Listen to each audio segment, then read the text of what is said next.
Hi, everything is created twice. First in the mind and then in reality. Today is 22nd of August 2021. Let us have a quick discussion of all these important topics. Rapid जी के yesterday questions के answers हैं। Nagarjuna Sagar dam है, ये border of Telangana और आंध्रा पे है। ये dam construct हुआ है कृष्णा रिवर पे। कोपा अमेरिका चैंपियनशिप है फुटबॉल के लिए। बारडो चाम एक फोक डांस है, this is in Arunachal Pradesh. World Trade Organization का हेडक्वार्टर जिनीवा स्विट्जरलैंड में है। कोलकाता वेस्ट बंगाल में है। श्यामा प्रसाद मुखर्जी जी पोर्ट ट्रस्ट, ये एक रिवराइन पोर्ट है। आर्टिकल 248 ऑफ इंडियन कॉन्स्टिट्यूशन में है residuary powers of legislation. 3 list होती है, कॉन्करेंट लिस्ट, सेंट्रल लिस्ट और स्टेट लिस्ट। इन लिस्ट में भी जो सब्जेक्ट मेंशन नहीं है वो आता है रेसिडुअरी पावर में। आज के सवाल है, who is the author of the book titled Ram Rao the story of India's farm crisis. Lok Sabha constituency में सबसे छोटी कॉन्स्टिट्युएंसी बाय एरिया कौन सी है। Which article deals with the grants in aid by the union government to the states financial relations. Grants in aid किस article में है। The total number of ministers including the prime ministers shall not exceed। Prime minister और total minister, इसमें एक upper cap लग गई है, वो कैप क्या है, टोटल नंबर कितना होता है। Supreme court of India at present contains how many number of जजेस। सुप्रीम कोर्ट के जजेस कितने हैं। And which article deals with the impeachment of the president. So these are 6 questions for today. See, कोई भी एग्जाम होता है ना, उसके 5 पिलर्स होते हैं। एक होता है ज्योग्राफी, दूसरा होता है पॉलिटी, थर्ड है इकोनॉमी, फोर्थ हो गया हिस्ट्री और फिफ्थ में हम मिसलेनियस देख सकते हैं, करंट अफेयर्स एटसेट्रा। तो अभी कुछ टाइम के लिए ये जो हम रैपिड जीके के सवाल देख रहे हैं, इसमें हम ये जो स्टैटिक पार्ट है ना, जो हाई इल्डिंग होता है, हर एग्जाम में पूछे जाते हैं, वन लाइनर्स, इस पे अब हम कुछ ज़्यादा फोकस करते हैं। और इफ़ यू से ये जो 6 सवाल हैं इसको भी बढ़ा के 10 कर लेते हैं। ओके, वोकैबुलरी है अ रेट, इसका मतलब है aggregate of qualities as valour and virtue making up good character, मतलब गुड कैरेक्टर की ये सारी क्वालिटीज है, एग्रीगेट है। मिनेटोरी का मतलब होता है वो बहुत डरावना है, थ्रेटनिंग है। इर्रेफ्रेगेबल का मतलब होता है नॉट टू बी डिस्प्यूटेड और कॉन्टेस्टेड, मतलब वो चीज़ चैलेंज नहीं की जा सकती है, उस पर कोई डिस्प्यूट नहीं है और उस पर कोई कॉन्टेस्ट नहीं हो रहा है। सेलेरिटी का मतलब होता है स्पीड, स्विफ्टनेस, स्पीड। पेरोरेट का मतलब होता है to speak at length, make a long usually grandiloquent speech, बहुत बड़ा चढ़ा के बहुत भव्य स्पीच देना, that is perorate. So these are some vocabulary words. If you come across any other important word, write down that word along with its meaning in the comment section down below. आज के topics है 80 Indians evacuated, 150 miss flight as Taliban intercept them. This is torrential rain water logging in Delhi. ये बड़ा अच्छा आज एक example आया है, केस स्टडी की तरह यूज कर सकते हैं। ओडिशा के गवर्नमेंट स्कूल्स हाई इल्डिंग है और इसी पे बेस्ड 2020 में ऐसे का एक टॉपिक था, उस टॉपिक को भी आज हम देखेंगे। ये डिफरेंस है ज्योग्राफी के concept, fog versus mist, Zydus Cadila की वैक्सीनेशन, कश्मीर के मैजिक कारपेट जीआई टैग और पोस्टल कवर ऐसा कश्मीर कारपेट का नया इंट्रोड्यूस हुआ है। देन सर्विस चीफ जो है अपने अल्मा मैटर में गए अभी, this is NDA Khadakwasla. Darjeeling की टॉय ट्रेन्स है, दिस इज मधुर काठी जीआई टैग है, वेस्ट बंगाल की है। इनके मेकर्स को कुछ अभी अवार्ड्स मिला है। आज संडे है तो एडिटोरियल नहीं आता है, आज आता है साइंस एंड टेक्नोलॉजी। तो हम देखेंगे Sri Lankan elephants, biometric ID, snapshots, US lab makes headway in nuclear fusion energy. अभी तक अपन फिजन देखते हैं, this is fusion. Then Greenland ice summit, और यहाँ पे बर्फ पिघल रही है और रेन्स भी हो रही है। The colourful molecule of turmeric, हल्दी। पावर प्ले है इलेक्ट्रिसिटी का, ऑयल बॉन्ड्स हैं, और हिंदी में ये कुछ इंपॉर्टेंट स्कीम्स हैं जो हम सोलर एनर्जी को एनकरेज करने के लिए अडॉप्ट कर रहे हैं। देन सीसेट सॉल्यूशंस हैं और सर्टेन क्वेश्चंस। हिंदी आर्टिकल में भी let us do one thing, जैसे अभी अपने पास जो दिन बचे हुए हैं अराउंड 50, इन 50 डेज में every day let us pick one topic of mapping. अगले 50 दिन में हम हर वो सवाल देख लेते हैं जो मैपिंग से आ सकता है, और ये भी अगेन हाई यील्डिंग होगा। ओके, तो मैपिंग भी हम कल से स्टार्ट करते हैं और इसी में इंक्लूड करते हैं। Okay, So today we are going to talk about all these important topics in next about 35 to 40 minutes. Our reference material is this The Hindu and this is Indian Express. Both are Delhi edition. See, first news है 80 Indians evacuated. 150 miss flight as Taliban intercept them. See, ये जो topic है ना, ये topic international relation से है, security and safety of India से है। यूजुअली जो टॉपिक्स आते हैं पॉलिटिक्स के या फिर रिलीजन बेस्ड, इसमें हमारी जो लाइन ऑफ एक्शन होती है वो ये होती है कि पॉलिटिक्स में हम पार्ट 15 आर्टिकल 323 टू आर्टिकल 329 और रिप्रेजेंटेशन ऑफ पीपल एक्ट 1950-1951 और इलेक्शन कमीशन ऑफ इंडिया के जो सजेस्टेड रिफॉर्म्स हैं, पॉलिटिकल पार्टीज को क्या कंडक्ट रहना चाहिए, ये हमारा स्कोप ऑफ डिस्कशन होता है। When it comes to religion, तो रिलीजन में हमारा होता है आर्टिकल 25, 26, 27 और 28 और इंडिया का preamble. This is our line of action. यहाँ जो टॉपिक्स आए हैं, जैसे तालिबान का जो ऑनस्लॉट हुआ है, ह्यूमन राइट्स का जो ग्रॉस वायलेशन हो रहा है, safety and security Indian nationals की भी यहाँ पे कॉम्प्रोमाइज़ हो रही है, बट वो हमारे लिए पैरामाउंट है। तो हमारी जो लाइन ऑफ एक्शन है वो ये है, दिस इज इंडिया फर्स्ट। तो that is Y prime minister ने भी जो स्पीच दिया था उसमें ये कहा था कि जो टेररिज्म, ऑपरेशन और इस टाइप की जो गवर्नमेंट्स होती हैं वो ज़्यादा टाइम तक लास्ट नहीं करती है।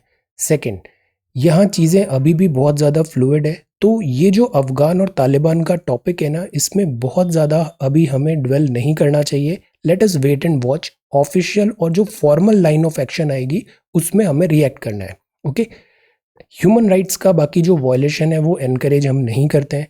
नॉर्थ अफगान में रेजिस्टेंस भी हो रहा है इस प्रेजेंट तालिबान गवर्नमेंट के अगेंस्ट। फ्यूचर ऑफ अफगान अभी अनसर्टेन लग रहा है।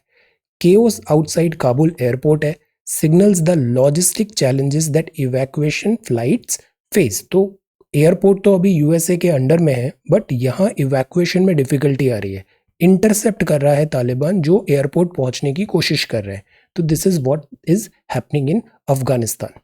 अफगानिस्तान जो है ना, ये एक और एग्जाम्पल है जो हमारी इंटरनेशनल पॉलिसी को सब्सटेंशिएट करता है कि हमारा जो स्ट्रैटेजी है वो करेक्ट है। हमने अफगानिस्तान में कभी भी ये अप्रोच नहीं रखा कि nation building is our priority. हमने कभी ये नहीं किया कि हमारा जैसे डेमोक्रेसी है, हमारा जो सेक्युलरिज्म है, हम इसको थोपते नहीं है किसी पे। यूएसए ने सेम मिस्टेक किया नेशन बिल्डिंग का। No, leave them alone. वहाँ का जो अफगान का क्राइसिस है। सेकंड, हमने जो चीज़ अपनाया वो बूट ऑन ग्राउंड्स हमने नहीं किया। बट दिस डजंट मीन कि we do not care for Afghanis, we do care. That is why हमने यहाँ पे हमेशा वेलफेयर मेजर्स को प्रमोट किया। यहाँ हमने डैम्स बनाए, कंस्ट्रक्टिव एक्टिविटीज़ की यहाँ पे। और जो हमारी अप्रोच रही वो हमेशा ये रही कि जो भी सॉल्यूशन यहाँ निकले वो अफगान लेड होना चाहिए, अफगान में पीस आनी चाहिए, प्रॉस्पेरिटी आनी चाहिए और प्रोग्रेस आनी चाहिए। ये हमारी हमेशा से हाईलाइट रही है। और आज की डेट में भी हमारा जो लाइन ऑफ एक्शन वो ये है कि इंडियन नेशनल्स को हमें बचाना है। सेकेंड, हम यहाँ पे जो हमारी लाइन ऑफ थॉट्स है कि peace, prosperity etcetera, this should be there. Human rights violation को हम कभी भी एनकरेज नहीं करते हैं। Okay, so this is our take on Afghanistan. Second is torrential rain breaks 14-year record, IMD issues yellow alert. ये टाइप्स ऑफ अलर्ट भी हमने पढ़ा है। येलो अलर्ट होता है, रेड अलर्ट होता है, ऑरेंज होता है, ग्रीन। तो जो येलो अलर्ट है मतलब वेदर डिफिकल्ट हो रहा है, गेट रेडी कि अगर डिफ़िकल्टीज आएगी बी प्रिपेयर्ड। तो डिफ़िकल्टीज क्या है? रेनफॉल बहुत ज़्यादा हुआ, सीवियरली बैड वेदर है, टोरेंशियल रेनफॉल हुआ है यहाँ पे। और दिल्ली में क्या हुआ कि lack of urban planning, lack of this sewage, और जो ड्रेनेज है वो प्रॉपर नहीं है। तो incoming is more than outgoing. तो इससे क्या होगा? अक्यूमुलेशन होगा दिस वाटर का। तो ये वाटर लॉगिंग हो गया। वाटर लॉग्ड है मिंटो ब्रिज में, ट्रैफिक टिल नून तक ऐसे यहाँ पे डिफ़िकल्टी फेस किया। तो जो भी अर्बन प्लानिंग का जो सब्जेक्ट है हमारा सिलेबस में, अर्बन प्लानिंग में जो हम देखते हैं ना, तो वाटर लॉगिंग एक इम्पॉर्टेंट क्राइटेरिया है अर्बन प्लानिंग में कि पानी ऐसे ठहराव नहीं होना चाहिए। जो पानी है उसका एग्जिट क्विक होना चाहिए। और इसके लिए क्या ज़रूरी है कि बहुत ज़्यादा कॉन्क्रीटाइजेशन नहीं हो, बिकॉज जो सॉइल होती है वो वाटर को एब्जॉर्ब करती है। कॉन्क्रीटाइजेशन होने से वो एब्जॉर्प्शन कम हो जाता है। सेकेंड, इलीगल जो बिल्डिंग्स बन जाती है वो पानी के नेचुरल फ्लो को स्टॉप करती है। थर्ड, जो यहाँ पे वाटर बॉडीज हैं, जैसे दिल्ली में भी कुछ पॉन्ड्स हैं, लेक्स हैं, उसका एनक्रोचमेंट होता है, तो वाटर बॉडीज क्या होती है, ये एक एज अ बफर काम करती है, तो वो बफर नहीं हो पाता, और इन सब का कल्मिनेशन होता है ऐसे water logging. So this is drainage system. Then आगे बढ़ते हैं. This is war of words over silence on article 370. This is water way. So this is the front page of the Hindu. अब जो नेक्स्ट है, this is torrential rainfall. Then this is the next one. Then don't play with your life, stay away from high tension lines. ये भी एक बहुत बड़ा hazard है जो डिजास्टर में कन्वर्ट हो सकता है.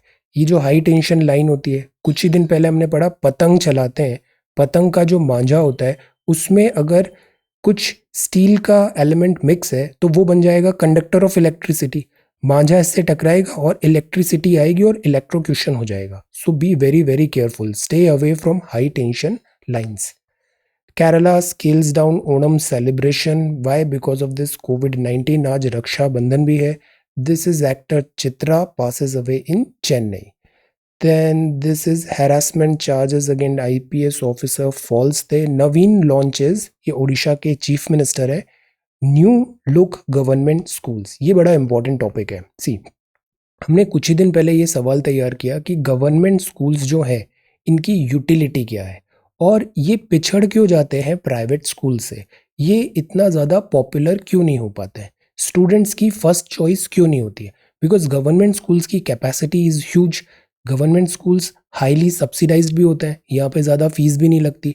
तो जो हमारे एजुकेशन के 3 पिलर है, अफोर्डेबिलिटी, एक्सेसिबिलिटी और क्वालिटी एंड एक्सेस, तो ये जो चीज़ें हैं ना, इन सब चीज़ों को गवर्नमेंट स्कूल बहुत अच्छे से फुलफिल कर सकते हैं. वैसे ही कोविड-19 के कारण एजुकेशन हैम्पर हुई है. तो उड़ीसा का जो ये मॉडल है ना, ये बड़ा अच्छा मॉडल है केस स्टडी के लिए. आप इसको कहीं यूज़ कर सकते हो, डिस्कशन डिबेट एवरीवेयर, कि स्मार्ट क्लासरूम्स जो गवर्नमेंट स्कूल्स को बनाया जा रहा है उड़ीसा में, वो एक बड़ा अच्छा स्टेप है.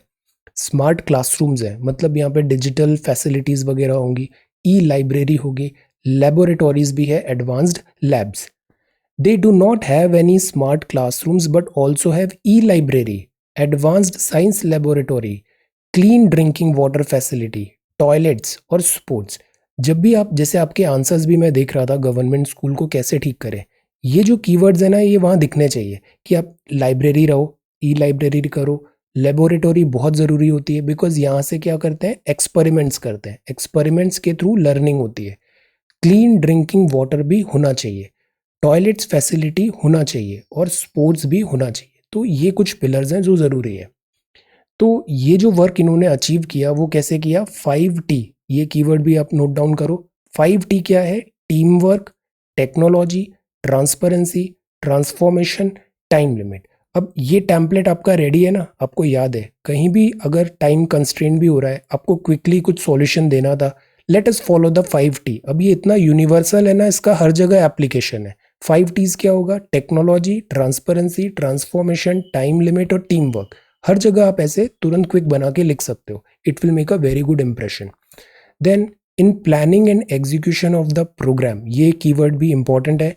प्रोग्राम में, एग्जीक्यूशन में और प्लानिंग में आपने कम्युनिटी को इंक्लूड किया, एलुमनाई को इंक्लूड किया, पंचायती राज को इंक्लूड किया, जो रिप्रेजेंटेटिव्स हैं, स्कूल कमिटीज़ हैं, एवरीबडी. तो ये क्या बताया, टीम वर्क, कि आप कम्युनिटी में वर्क कर रहे हैं तो कम्युनिटी के मेंबर्स को भी इंक्लूड किया है. एलुमनाई को किया है बिकॉज एलुमनाई उस स्कूल में पढ़े हैं, उनको पता है क्या कमी है, क्या स्ट्रेंथ है. पंचायती राज को किया है और स्कूल कमिटी को भी किया है. So these two are very very important. ये जो पैराग्राफ है ये भी बड़ा एक्सेलेंट है. Every child is a symbol of infinite potential.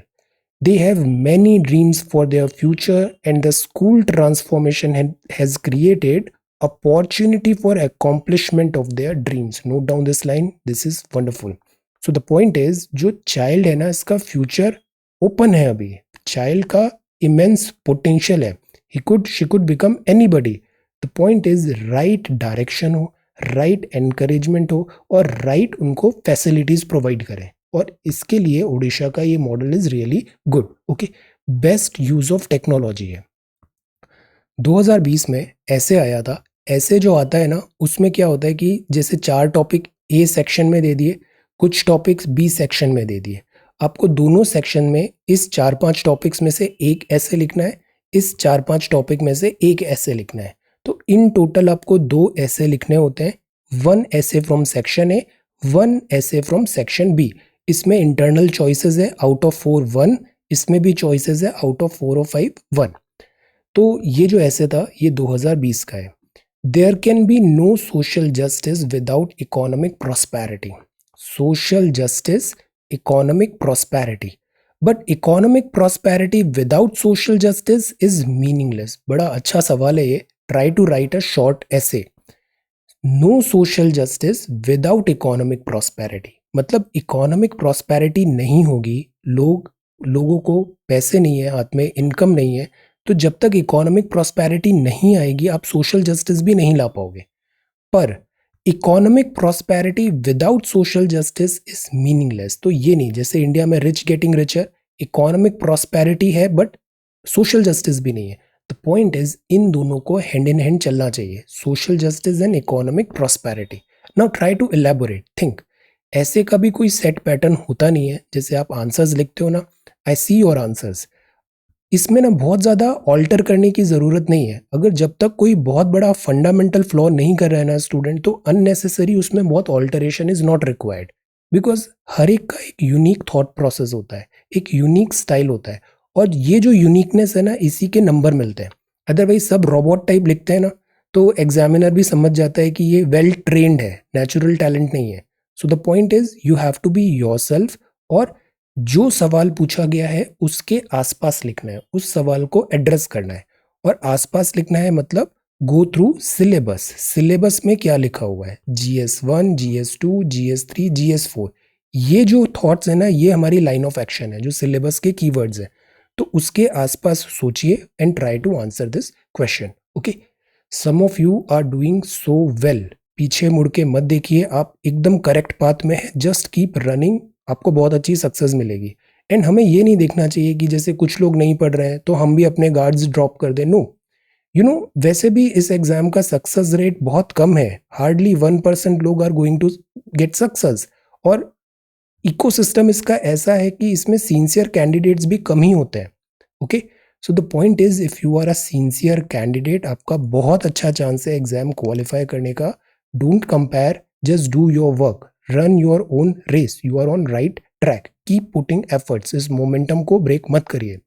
Okay, then next is this government schools, और अब ये है दीज माउंटेन्स। अब ये जो सीन दिख रहा है ना ये फॉग है, fog covering the mountains following heavy rain in Shimla on Saturday, a white morning.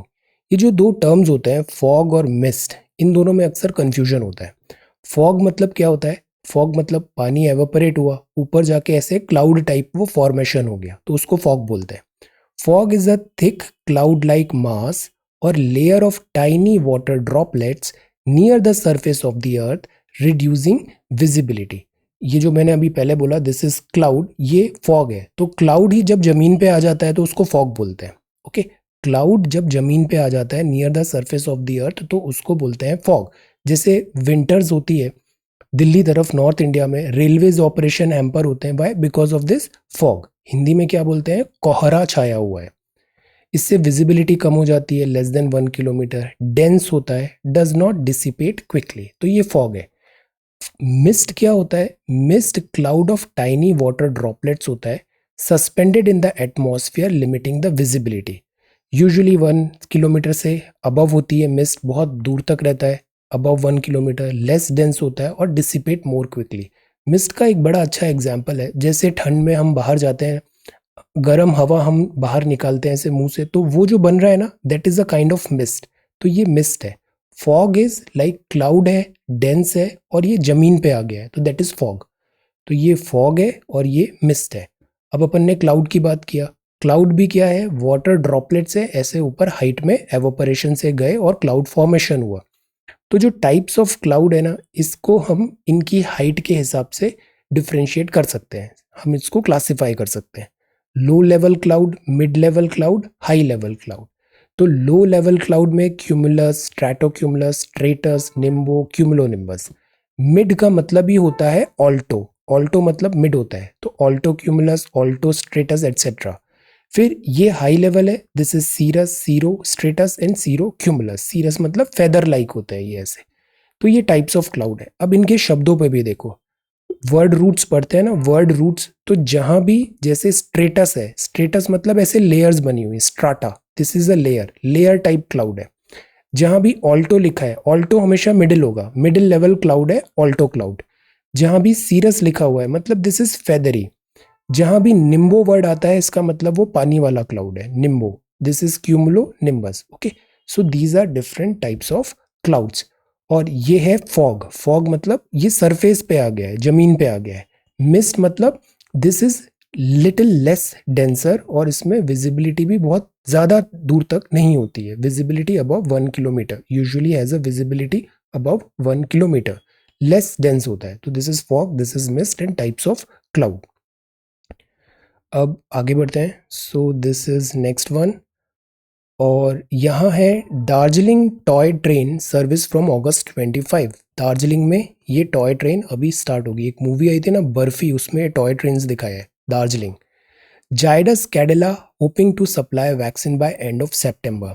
ये एक नई वैक्सीनेशन आ रही है, सितंबर तक ये सप्लाई कर देगी, लेट अस सी। अभी प्राइसिंग वगैरह डिटेल्स नहीं आए। Then this is Supreme Court stamp of support postal cover on Kashmir's magic carpet। Kashmir जो है ना, यहाँ पर कारपेट यहाँ की बड़ी फेमस है, बड़ी पॉपुलर है carpet.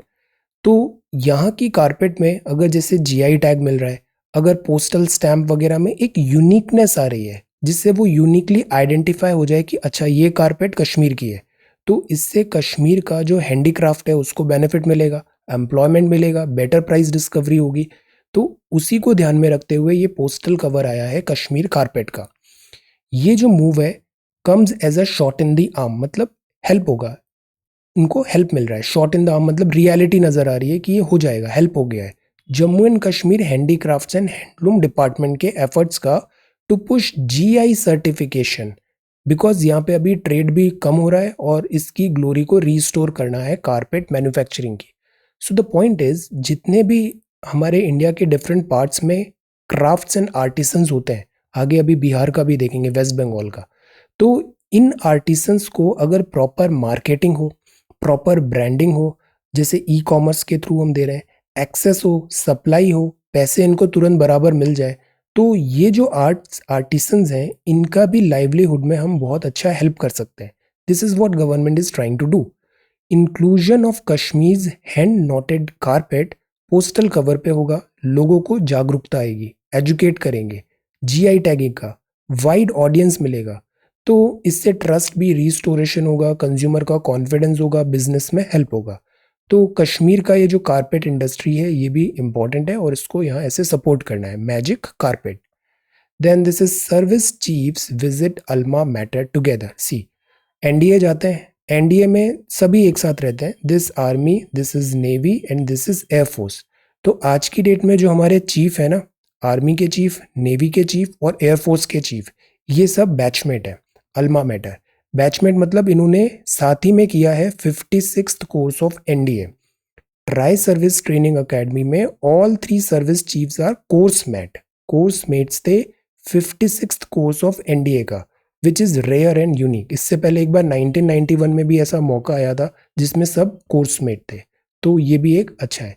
This is in fact good, because इससे क्या होता है, हमारी जो सर्विसेज हैं, एयरफोर्स, नेवी और आर्मी, हम क्या चाहते हैं यहाँ पे सिनर्जी ज़्यादा हो, मतलब कलेक्टिविटी ज़्यादा हो, यहाँ पे सब सिलोज में वर्क नहीं करे, बिकॉज इन दी एंड तीनों का काम तो सेम ही है, इंडिया को डिफेंड करना।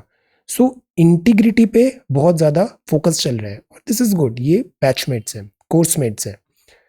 फाउंडेशन स्टोन ऑफ अकेडमी है खड़गवासला में, जो आया था अक्टूबर 6 1949 में और इनॉग्रेट हुआ था जनवरी 16 1955 में।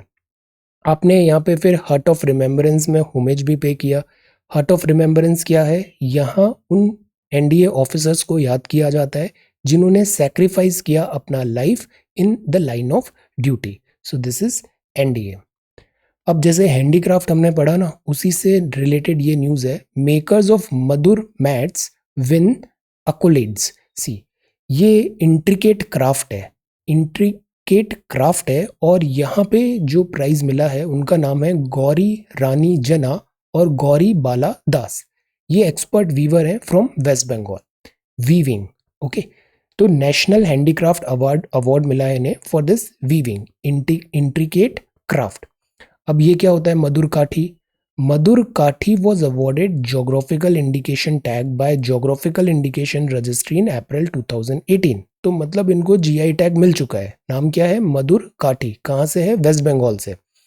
अब मधुर काठी है क्या? मधुर काठी एक राइजोम बेस्ड प्लांट होता है, तो इसमें मतलब रेशे होते होंगे।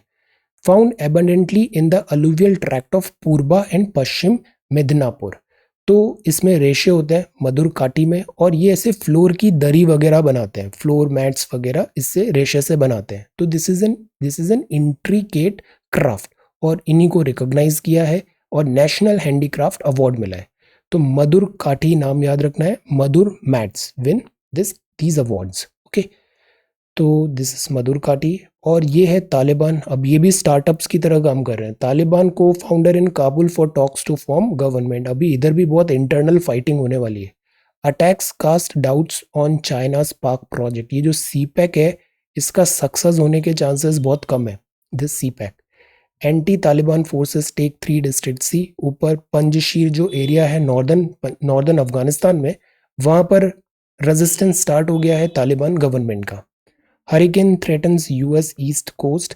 Sri Lanka elephants to get biometric ID card. Now see, कुछ ही दिन पहले हमने एलिफेंट के बारे में पढ़ा, गज यात्रा पढ़ा, वर्ल्ड एलिफेंट डे भी था। एलिफेंट मतलब श्रीलंका मतलब एशियन एलिफेंट। इनको बायोमेट्रिक आईडी कार्ड्स दिया जा रहा है ताकि ये यूनिकली आइडेंटिफाई हो, पोचिंग वगैरह नहीं हो। नए जो लॉज हैं वो जो एलिफेंट का महावत होता है, जॉब में ड्रिंक नहीं करना है और डेली बात ज़रूरी है जम्बोज को। एलिफेंट को वैसे भी पानी बहुत पसंद आता है, swim etcetera, they are excellent swimmer. So this is world news. अब आते हैं साइंस एंड टेक्नोलॉजी में। फर्स्ट जो है वो है ग्रीन मरमेड। ग्रीन मरमेड जैसे एक कॉमिक्स भी आती थी ना, the little mermaid, this animation cartoons. So this is green mermaid. ये एक एल्गी मिला है मेरीन बायोलॉजिस्ट को, सेंट्रल यूनिवर्सिटी पंजाब के हैं। ग्रीन एल्गी मिला है। कहाँ मिला है? अंडमान निकोबार में। और उसका इन्होंने ये नाम रखा है जल कन्याका। मतलब संस्कृत में इसका मतलब होता है मरमेड। तो ऐसे करके इस नई एल्गी का नाम रखा है दिस मरमेड। ये है वार्मिंग बायस। अब सी, हमने ज्योग्राफी में पढ़ा है हमारी अर्थ कितनी है, काफ़ी पुरानी है अर्थ। अर्थ में ना फेजेस आते हैं, एक वार्मिंग फेज आता है, फिर कूलिंग फेज आता है, जैसे प्लेस्टोसीन में लास्ट कूलिंग हुआ था। बट अगर अपन ओवरऑल अर्थ की हिस्ट्री को देखें तो वार्मिंग ज़्यादा हुई है, कूलिंग कम है। ऐसे फेजेस आते हैं, ग्लोबल वार्मिंग होती है, फिर टेम्परेचर कम होने लग जाता है, फिर वार्मिंग होती है, समथिंग लाइक दैट। तो अगर पूरा देखें क्लाइमेट का, पेलियो क्लाइमेट, तो वार्मिंग ज़्यादा हुआ है, कूलिंग कम हुआ है। This is giraffe grannies. यहाँ पे हाईलाइट किया है जो जिराफ होते हैं, जिराफ का सोसाइटी कैसे वर्क करता है। जिराफ में भी जो जिराफ की प्रोडक्टिव लाइफ होती है, रिप्रोडक्टिव लाइफ होती है, रिप्रोडक्टिव लाइफ जब जिराफ की कम हो जाती है, जब खत्म हो जाती है, पास कर जाता है उस एज को, तो जो जिराफ होते हैं वो कोऑपरेटिव पेरेंटिंग में हेल्प करते हैं। मतलब जैसे एलिफेंट्स होते हैं ना, सब मिलजुल के बच्चों को पालते हैं, ऐसे जिराफ में भी होता है। Then this is babbling bat babies. Babies human babies होते हैं। ये शुरू में ऐसे बड़बड़ बड़बड़ करते हैं because they are trying to learn, they are trying to speak. तो सिमिलरली ये बैबलिंग होती है बाय रैट। देन बैट्स का भी, इधर जो बैट्स के बेबीज हैं वो भी they are trying to learn. So the point is struggle हर जगह होता है इस नए वर्ल्ड में एडजस्ट करने के लिए, बैट्स का भी, ह्यूमन बेबीज का भी। So this is this. Then gasping at straws the race towards herd immunity. Herd immunity क्या होता है कि कोविड सबको हो गया, सबके अंदर एंटीबॉडी भी आ गई। अब कोविड बिकॉज एक वायरस है, वायरस को कोई नया होस्ट नहीं मिल रहा है, तो वायरस अपने आप ही खत्म हो जाएगा, उसका spread. This is herd immunity. But इसमें बहुत सारे इफ्स एंड बट्स हैं। वायरस म्यूटेट करता है, तो हर्ड इम्यूनिटी का मतलब ज़रूरी नहीं है कि हम प्रोटेक्ट हो गए हैं, शील्ड हो गए हैं वायरस के ऑनस्लॉट से। वायरस के लिए, कोविड के लिए बहुत सारी डिफरेंट थ्योरीज हैं। डोंट वेस्ट टाइम, ये कुछ नहीं आना है एग्जाम में। जो चीज़ कंफर्म नहीं हो जाती, जो चीज़ मेन लाइन स्ट्रीम लाइन नहीं हो जाती, तब तक उस पर सवाल नहीं बनता है। वरना उस सवाल पे ना काउंटर क्वेश्चंस बहुत सारे आ जाएंगे, उस सवाल पे ऑब्जेक्शंस बहुत ज़्यादा आ जाएंगे। और ये पेपर कौन सेट करता है? ये पेपर सेट करते हैं गवर्नमेंट अथॉरिटी। तो गवर्नमेंट अथॉरिटी मतलब इनके ऊपर भी रेस्पॉन्सिबिलिटी होती है कि वो कोई अनटूवर्ड प्रश्न नहीं बनाए, वरना इन पे कार्रवाई हो जाएगी। सो दैट इज वाई ये सब जो होते हैं ना, बहुत ज़्यादा ड्वेल नहीं करना है इन सब में। और न्यूज़ में भी डिफरेंस है। जैसे we are not a news media, अपन जो न्यूज़पेपर कवर कर रहे हैं this is only for learning and education within the scope of our syllabus. So focused on this. ये मिनट बाय मिनट न्यूज़ देखना this is different, this is news media. But as a student इस point of time पे news नहीं, आपको learning and education जो syllabus के within है उस पर ज़्यादा फोकस करना चाहिए, वरना it is a wastage of time. This is rainfall at Greenland ice summit for first time. अब जैसे ऐसी न्यूज़ आती है जस्ट क्विकली नो कि क्या हुआ है, इसमें बहुत ज़्यादा ड्वेल नहीं करना है। ग्लोबल वार्मिंग का जब भी टॉपिक आएगा तो हम उसमें एक लाइन लिख देंगे कि ग्रीनलैंड में भी जैसे यहाँ पे रेनफॉल हो रहा है। दिस सपोर्ट्स अवर आर्ग्यूमेंट कि global warming is a reality. All right, जैसे ग्रीनलैंड है, अब ग्रीनलैंड का भी लोकेशन पता होना चाहिए। ये यहाँ पे ग्रीनलैंड है, दिस इज कनाडा यूएसए यहाँ, और ग्रीनलैंड है डेनमार्क के पास, दिस इज ग्रीनलैंड। तो ग्रीनलैंड में वैसे शीट्स ऑफ आइस होती है, यहाँ पे अगर पानी गिरता है तो वो फ्रीज हो जाता है, मतलब बर्फ गिरती है। बट ग्लोबल वार्मिंग हो गई तो बर्फ पिघल रही है वाटर में, तो रेनफॉल होने लग गया है। ये एक अलार्म बेल है। आइस शीट मेल्ट हो रही है, सी लेवल राइज हो रहा है। यहाँ पोलर बियर्स भी मिलते हैं। सी कंफ्यूज नहीं होना है, पेंगुइन मतलब साउथ, पोलर बियर मतलब नॉर्थ। तो यहाँ पोलर बियर है, they are at risk. Global warming एक रियलिटी है। ओके, अब जैसे ये है हेडवे किया है न्यूक्लियर फ्यूजन एनर्जी में। अब this is very preliminary news. Nuclear fusion क्या होता है this you should know. Fission मतलब तोड़ना, फ्यूजन मतलब जोड़ना। आप बताओ सन में कौन सी न्यूक्लियर प्रोसेस हो रही है, फिजन हो रहा है या फ्यूजन हो रहा है। The colourful of molecules of turmeric. अब टर्मरिक का हमारी सोसाइटी में बड़ा इंपॉर्टेंस है, हमारे कल्चर में। टर्मरिक मतलब हल्दी। हल्दी एक कंदमाल हल्दी भी है जिसे जीआई टैग मिला था। ये किस एरिया की है आंसर, तो ये हल्दी है। हल्दी हमारे सब कॉन्टिनेंट में बड़े टाइम से हम इसे यूज़ कर रहे हैं, वेस्ट एशिया, बर्मा, इंडोनेशिया में। और ये part of our daily life है। जैसे सर्दी हो जाती है तो हल्दी वाला दूध पी लो, ठीक हो जाओगे। वाई? बिकॉज इसमें एंटीबायोटिक्स होती है और इम्यूनिटी होती है। ये दो हैं इसमें कंपाउंड्स, करक्यूमिन और पिपरिन, ये प्रेजेंट होते हैं टर्मरिक में, और उससे हीलिंग पावर आ जाती है, हीलिंग पावर। तो पूरा जो आर्ग्यूमेंट है वो ये है कि turmeric is good for health, medicine for ages है, एंटी बैक्टीरियल, एंटी ऑक्सीडेंट है, एंटी इन्फ्लेमेटरी प्रॉपर्टी है। तो ये जो होता है ना, इससे इम्यूनिटी हमारी हेल्प होती है। दिस इज द आर्ग्यूमेंट कि जो टर्मरिक है इसको स्ट्रीमलाइन करना चाहिए हमारी डाइट में, this is good for us. What controls the coat colour pattern in dogs. अब जैसे डॉग्स हैं, डॉग्स में भी बड़ी वैरायटी है, इनके भी डीएनए जीन्स वगैरह वो बताते हैं कि कोट किस कलर का है, डबल कोट वगैरह, this whole thing, colour patterns in dogs. This is FAQ. FAQ का जो पहला एफएक्यू है वो है पावर प्ले। इसको हम देखते हैं इलेक्ट्रिसिटी, पावर प्ले। सी, पहला एक टाइम था इलेक्ट्रिसिटी में एक्चुअली दो प्रोसेस होती है। एक होता है इलेक्ट्रिसिटी जनरेशन, जैसे थर्मल वगैरह इन सब से जनरेट हो रहा है, हाइडल, थर्मल एटसेट्रा, बिजली का उत्पादन हो रहा है। अब बिजली तो आपने उत्पादन कर लिया, बिजली ऐसा सच आप स्टोर नहीं कर सकते, तो बिजली को डिस्ट्रीब्यूट भी करना पड़ेगा। तो there are two parts, one is generation, one is distribution. Distribution जो होता है उसके लिए होती है डिस्कॉम। डिस्कॉम ये कंपनीज हैं। तो जनरेशन एंड डिस्ट्रीब्यूशन, जनरेशन जो है ना ये प्रोसेस तो एक हद तक स्ट्रीमलाइंड है, बट जो डिस्ट्रीब्यूशन प्रोसेस है, जैसे अभी उदय योजना आई थी ना, उदय योजना डिस्कॉम की हेल्थ को ठीक करने के लिए, डिस्ट्रीब्यूशन प्रोसेस में बड़ी लकुना है। डिस्कॉम्स जो हैं ये सैडल्ड हैं, स्ट्रक्चरल चैलेंजेस हैं, गवर्नेंस नहीं होता, रेगुलेशन नहीं हो पाता, अंडर इन्वेस्टमेंट है, लाइन लॉसेस, मतलब बिजली के तार हैं बट बिजली लाइन लॉसेस हो रहा है तो एफिशिएंसी कम हो जाती है, बिलिंग में प्रॉब्लम आती है, मीटरिंग में प्रॉब्लम होती है, बिजली चोरी भी एक बहुत बड़ी समस्या है, कलेक्शन दिक्कत हो जाता है। तो जितने भी डिस्कॉम होते हैं ना इन सब का फाइनेंशियल हेल्थ हमेशा पुअर ही रहा है, ये प्रॉफिट मेकिंग भी नहीं होते और बड़े संकट में रहते हैं डिस्कॉम। तो गवर्नमेंट पावर प्ले में एक नया बिल अभी ला रही थी कि ये जो डिस्कॉम्स वगैरह है यहाँ पे भी प्राइवेटाइजेशन करो। प्राइवेटाइजेशन करेंगे ना तो इससे जो स्टेट्स हैं वो इस बात का ऑब्जेक्शन उठा रहे हैं।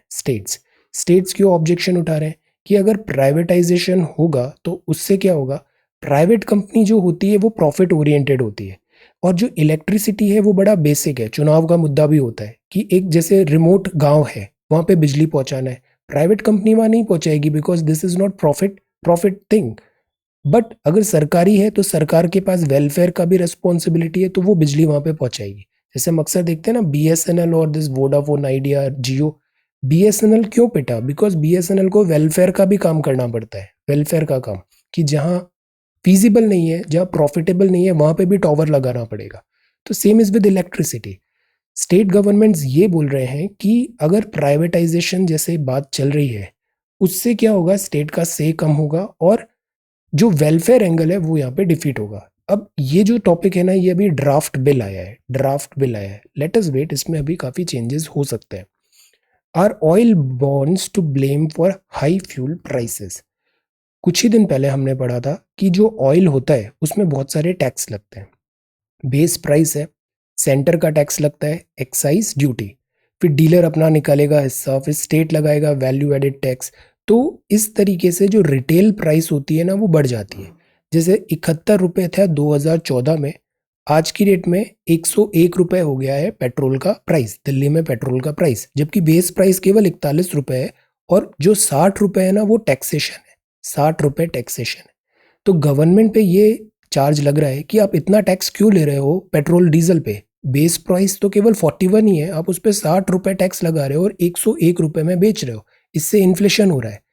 तो फाइनेंस मिनिस्टर ने एक आर्ग्यूमेंट दिया कि जो प्राइस है उस पर हम एक्साइज ड्यूटी वगैरह जो बहुत बढ़ गई है पिछले कुछ टाइम पे, सेंट्रल गवर्नमेंट का टैक्सेशन वो कम इसलिए नहीं कर रहे हैं बिकॉज इससे पहले वाली जो गवर्नमेंट थी उसने ऑयल बॉन्ड्स इशू किए थे, और उस ऑयल बॉन्ड्स की जो लायबिलिटी है वो प्रेजेंट गवर्नमेंट पे आ रही है। So we need some money to honour these oil bonds, और इसीलिए हम एक्साइज ड्यूटी कम नहीं कर रहे हैं।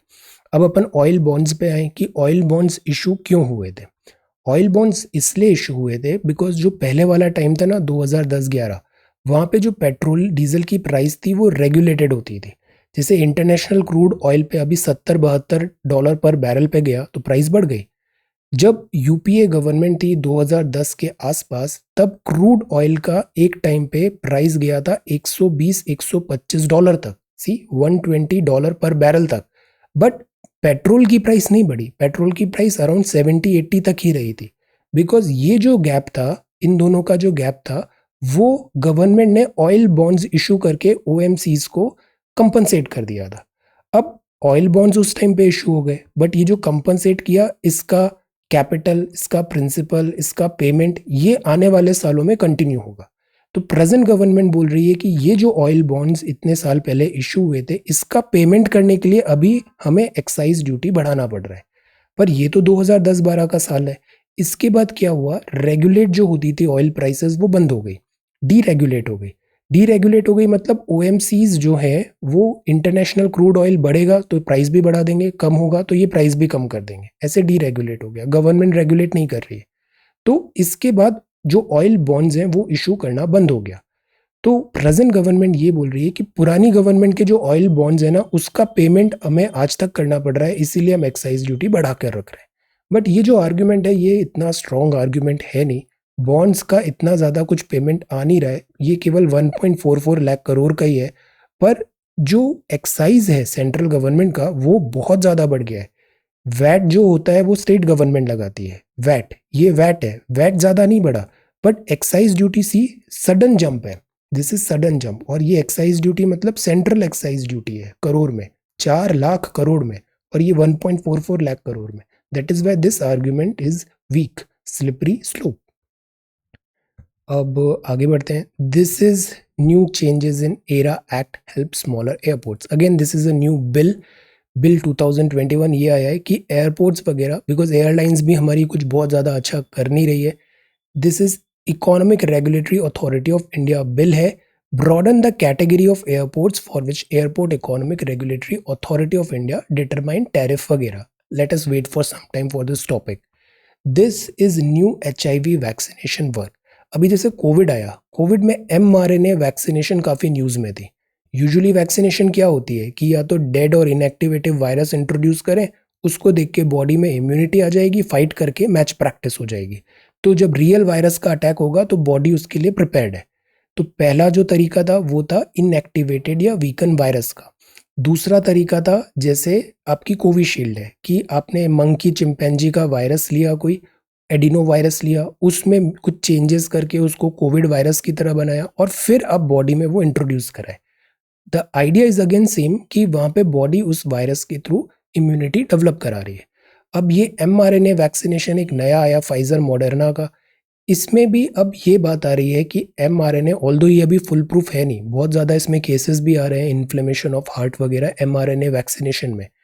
द पॉइंट इज ये वैक्सीनेशन क्यों ना यूज़ करें फॉर दिस HIV के लिए भी, this immuno deficiency virus HIV। Let us wait for some time for this as well.